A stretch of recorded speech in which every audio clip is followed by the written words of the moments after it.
How's everybody doing? Okay, so I just want to quickly summarize based on the previous little slideshow on this clip about what I did to remove and replace the dynamic brake cap here. And then I scratched one up with Evergreen Models plastic.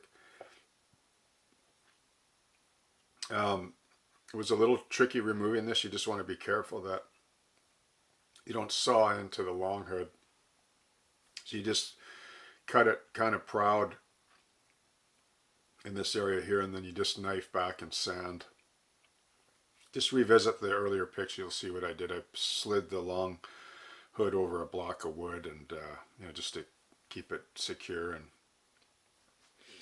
that's usually the way I've done models in the past, and it usually ends up working out well. Now with the lighting here, I set up a light to throw a kind of shadow to help bring up some of the detail on this. When I was looking around to do a GP9 for a while, when I got back into this particular hobby after being away for a long hiatus, I never realized there was a model of this. I did some Castle shop conversions in the past, but I'm not a big fan of resin personally. I respect Castle shops for what they do in terms of the Canadian market and locomotives, which has been sorely lacking for years. Although Proto, which is really what this is, have always done Canadian subjects, as far back as I can remember. But to have this particular model available now with the chopped nose, like it comes like this, I'm really pleased with that. The problem is finding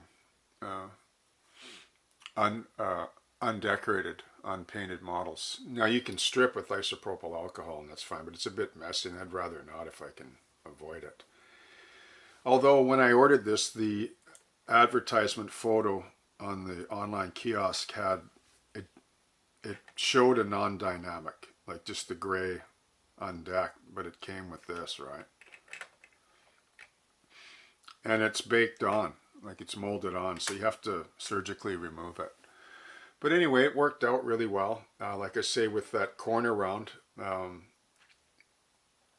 Evergreen Plastic Models, and then the right angle piece, which fit perfectly when I put the corner round on. It was the perfect height. But that's the nice thing of having Evergreen plastic. All the profiles and strips and shapes, you can never have enough of that. You'll always be able to dig through the supply box you have on hand and find something that works, or you can cut it, but it's nice to get it where it's already factory, to size, because the lines are so precision in the corners.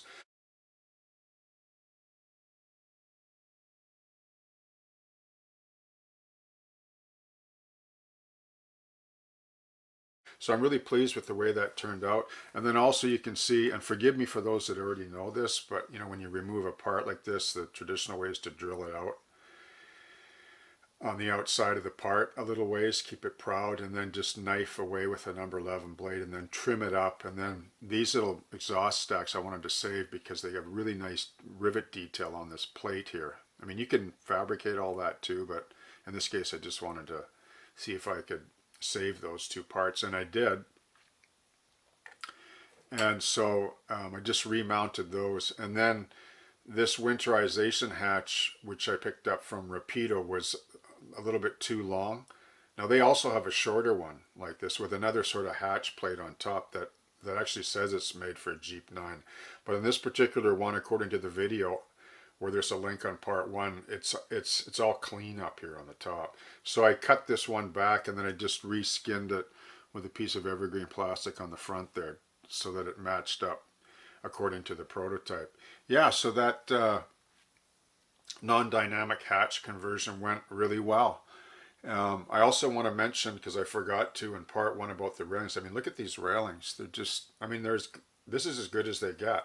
And these are not, they're pretty flexible, right? So they look really good too. So every time I touch this model, I'm impressed with the detail. I don't know if you can see the checker plate. I'll zoom in a bit more if I can, but but you know, the detail, you know, all along the side here, the hatches, I mean, I don't see how you could ask for anything more. And then even the little lift ring marks, as tiny as they are, all embossed on the top of the long hood. So you just drill those, like it's all there. The closer you look at this model, and the pilots on these, I don't know if you can see with this shot here. It's hard to see maybe with this lens. I can't get in much closer. All the rivets along here and the various levels of plate and the MU brackets and these steps, they're all drilled through, they're perforated, right? So, I mean, I don't know what people are complaining about, you know, with this model by Walther's Mainline. It's a fantastic little model for conversion. I mean, think of all the and GP9s, there's so many different variations of these models. And that's the beauty of doing a kit bash, is finding a model or a railroad that you really like maybe a fallen flag, and then find a locomotive that, you know, that you can convert and you'll be the only owner of it, right? Like, I get the ready to run market, but wouldn't you like it if you had a specific or a special locomotive? I mean, like this one here, like 381 is, as I mentioned earlier, this is a HO chassis, and this cab is by Cannon and Company, thin wall cab. And then I scratched up the interior, which you can see with the lights, right? Like live, you can see the detail in there. And then this this section right here, before the filter box, was from a Kato SD40, I think, and then I merged on this long hood was a Atlas GP38, so it had the appropriate filter box. Then I had to add the stacks. So yeah, so you know, don't be afraid to venture out and do a kit bash of a one-off of a particular locomotive that nobody else has. Anyway, so that's part 2 wrap up for you. Hope you enjoyed that, and happy modeling. Have a great day.